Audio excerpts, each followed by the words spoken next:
Here's another example of why women are the fucking problem sometimes.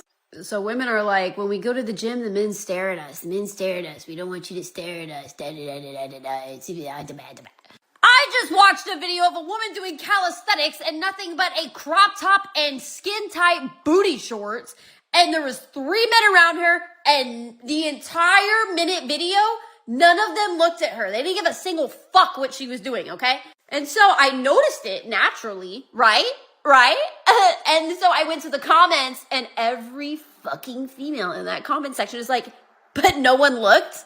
Oh, so now you want them in to stare at you at the gym? That's a little hypocritical. It doesn't make a lot of sense, does it? No, it doesn't. How about you just go to the gym and everyone there is minding their own fucking business? Like, if people stare, people stare. If they don't, like, whatever, big fucking whoop.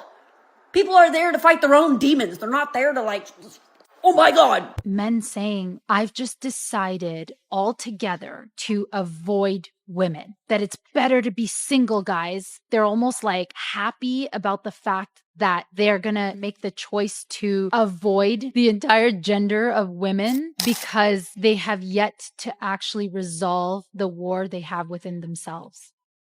Peace over drama, every time. More and more men are choosing to step back instead of getting pulled into chaos. If someone says they don't need you, believe them. Let people live the life they choose, and you protect your peace. Wonder why high-value men are not approaching you? It's not because they don't exist. It's because women scared them all away. All I see on social media is men being canceled and scrutinized just for being men. We have literally embarrassed, belittled, and threatened men just for trying to approach us women. I understand there are some horror stories out there, but women can be just as guilty. All the high-value men are doing the same thing us women do on a daily basis. Like go to the gym, go to work, get coffee, go to the grocery store. The problem is that women have become so cold and out of touch with our feminine energy that men are literally horrified of being that guy or getting canceled and trashed on. Most of them have just completely backed off because we women have been screaming at them not to come talk to us. We have to take accountability for our action and behavior as women and stop making men look like monsters and start embodying our feminine energy to be more warm and inviting for the right man to swoop you off your feet. High-value men didn't disappear. Many simply stepped back. In today's social media climate, even approaching someone can feel risky, where a simple interaction might be misunderstood or publicly criticized. So instead of playing that game, some men chose to focus on themselves and move quietly.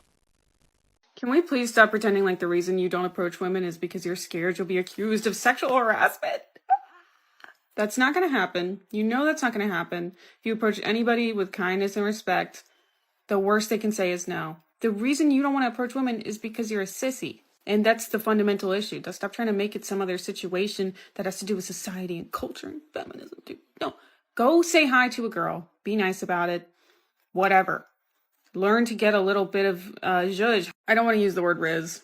I'm doing everything to avoid using that word. You have to get better at socializing and talking to strangers if it is your goal to obtain a girlfriend via cold open. Now, you can also just hang out with mutual friends, dude. It doesn't have to be like some you don't have to watch a pickup artist and figure out how to do it. Be that guy that's always making small talk with people in a line. Be that person. You can become that person if you would like to interact with women more. Stop pretending it's like culture or something, dude. The reason you don't want to talk to women in public is because you're a sissy and you're nervous and you spend too much time on your phone. We'll talk to other people all the time. Strangers talk to people all the time. Ever met one of those social people that just starts making a friend everywhere they go?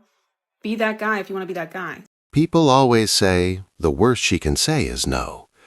But for some men, it doesn't always feel that simple. There's the fear of being misunderstood, judged, or publicly criticized just for trying to start a conversation.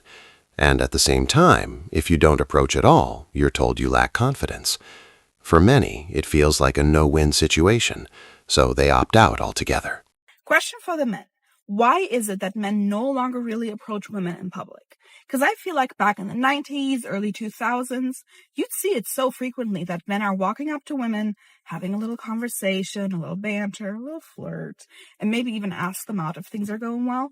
But I don't ever see that anymore. What's going on? Like, what happened? Can you guys let me know in the comments, please? A lot of men are simply tired. Tired of feeling like they're expected to be providers, protectors, entertainers, and walking wallets all at once. Tired of relationships that feel one-sided, where effort isn't matched with appreciation or reciprocity. No one wants to feel like they're valued only for what they can give. Real connection requires mutual respect, initiative, and contribution from both sides. This is one of the worst problems that we're facing right now in society, because this kind of smear campaign, character assassination is the reason that young men are not seeking out young women, will not talk to young women, and it's the reason that young women say there are no men worth talking to or marrying out there. There is a breakdown, not just of marriage, but of relationships in younger generations, and it's based on fear. And that stems from a lot of the false Me Too. It didn't get worse because rape went up. Rape has gone down, just to be clear. Sexual assault has gone down. False accusations have gone up. And so men are saying it's not worth the risk. And then women are saying, where am I going to find a man with, a 7-figure income who's 6'2", and is willing to, give me everything that I want? Well, he doesn't want to be falsely accused of rape. Some people fought hard for independence, and now they're living with the full weight of it. And yet, there's still frustration. Meanwhile, many men are choosing something different: peace. Not anger, not revenge, just distance. When relationships start to feel like stress instead of support, walking away becomes the logical choice. For a lot of men, peace of mind is worth more than forcing a connection that doesn't feel balanced. Top 3 reasons why this type of guy cuts women off. Cold-blooded, no mercy. Y'all ready? Let's get into it, family. Number 1, senses that a woman doesn't seem to be authentic. Something about her just doesn't sit right with his spirit. And therefore, that feeling makes him question his ability to trust her. Remember, men are logical, so she could be the baddest thing on 2 feet. If he can't trust that she's authentic, she gotta go. Number 2, compromising his peace. This type of guy don't play about his peace. If you causing stress, emotional neediness, desiring constant validation, creating unnecessary drama and turbulence, life is already hard, beloved. If you just have an overwhelmingly negative energy, gotta go. Number 3, the disrespect or the lack of mutual respect, the microaggression, the dismissiveness or belittling him, shaming him. This signals a lack of appreciation and a lack of respect. So yeah, you gotta go. A lot of men aren't walking away from relationships. They're walking away from chaos, from constant drama, from emotional games, from manipulation and jealousy, from relationships that feel stressful instead of supportive. When there's no reciprocity, no initiative, no peace, stepping back starts to feel like self-respect, not bitterness. My friend of 4 years just ended our friendship over a man. I'm going to spare you the details and give you a quick summary of that bullshit-ass story. So essentially, the friend established a boundary. She crossed that boundary. While crossing that boundary that the friend established regarding her happy and healthy marriage, she was planting seeds of doubt between her and her husband, saying that her husband is not doing enough, the husband is just doing the bare minimum, when the friend is very happy with what the husband is doing. On top of that, she's pocket watching the friend's husband. So that's a massive red flag in itself too. From a woman's perspective, she wanted her friend's husband.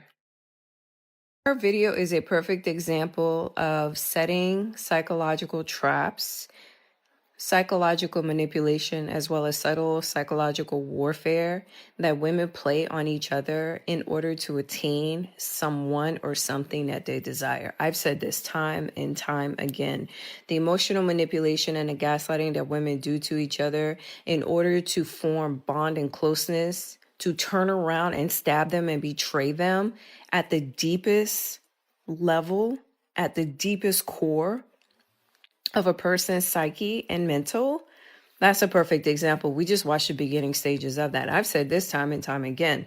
Marketers know this. Advertisers know this. Sellers know this. Business owners whose core customer base are women know this. Women want what other women have. Men will also tell you that a man is more desirable when he is unavailable. The more unavailable a man is, the more he loves on his woman, the more desirable he is to another woman. Said this time and time again. This is also the beginning stages of psychological violence. I love it when women are up in my comment section when they're like, no, men are way more violent than women. No, women are way more violent than men. Men utilize brute force. Women utilize gaslighting, narcissism, psychological manipulation, as well as the physical and emotional isolation that they do in a social setting. The social violence that women inflict on each other is way more damaging, and it cuts deeper to the core than physical violence that men inflict. Oh, let's add on top of that how women will enlist in the brute force violence of men in order to drive a point home. Y'all not ready for the stories of how women will get a chick drunk that she does not like, or will drug a chick only for a male in her close proximity to assault her. The easiest way to sex traffic a young girl or a woman is by utilizing another woman, because women utilize psychology and emotional connection and vulnerability to disarm a woman in order to gain her trust. Women are 10 times more violent than men. On top of utilizing vulnerability and trauma bonding in order to lower a woman's guard, most of the time women will sit there and try to love bomb on another woman to speed up the entire process. It's not the same love bombing in a intimate relationship. There's a platonic version of love bombing. I will end it with this. In order to protect yourself against women like that, you have to establish very hard and firm boundaries. Having standards in regards to what do you deem as someone who's an acquaintance, someone who is a friend, and someone who is in your deep inner circle. A lot of times women will skip the acquaintance stage of a relationship and jump straight into the deep inner circle in such a short amount of time by utilizing trauma, by utilizing some type of emotional vulnerability to disarm you. You have to be very cognizant of that. Set very firm boundaries. The moment you tell a woman no, the moment she crosses a boundary, that is an obvious red flag that she is up to no good. Women are master manipulators and gaslighters. They're very good at it. They do it all the time on social media. You have to keep your head on a swivel and remain very vigilant. But you're going to have to get burned a couple of times to recognize what I'm talking about. Unfortunately, they're very good. Like I said, I can play the game. It's very easy because you learn as a child. You just get better at it as an adult to the point where women don't recognize it when it's done to another woman.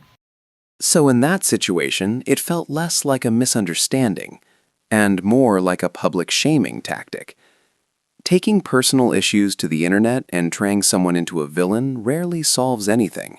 And when private moments become public entertainment, it's no surprise that some men choose to step away from the drama altogether, not out of anger, but out of self-preservation. Why do we see so many women causing frustration in their relationship when they start dating a man based on a wound that someone else did, not the man in front of them? Because we've created a generation of narcissistic women. The rise of social media and the rise of online dating and the rise of feminism has taught women that they are not to blame for any poor choices. If you want to be a sex worker, it's great. If you want to post in bikini pictures online, it's fine. Every poor choice is glamorized and every internal reflection is seen as gaslighting yourself. So they've even got terms for internal reflection to prevent it happening. They are trained to not reflect on themselves because we've been told we've been oppressed for so many years. Now it's time to make sure we project so we don't take any accountability. And as a result, when we get into relationships, if we don't feel completely soothed all the time, he must be a narcissist. He must be a manipulator. He must be gaslighting. He, rather than I. A lot of men feel like they're running into the same patterns: entitlement, self-centered behavior, lack of accountability. And when those traits keep showing up, it gets exhausting. If you can't find someone who values reciprocity and mutual respect, staying single isn't a failure. It's self-protection. Peace is better than partnership that drains you. Why is it that so many women, once bold and independent in their 20s, are now full of regret and tears in their 30s and 40s? Why does independence taste bitter when you're eating it alone at an empty dinner table?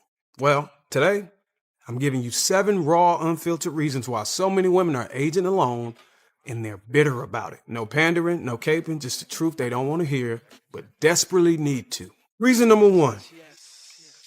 Rejection of femininity. Too many women strip themselves of gentleness and humility for aggression and ego. They were told femininity was weakness, so they became masculine carbon copies of men.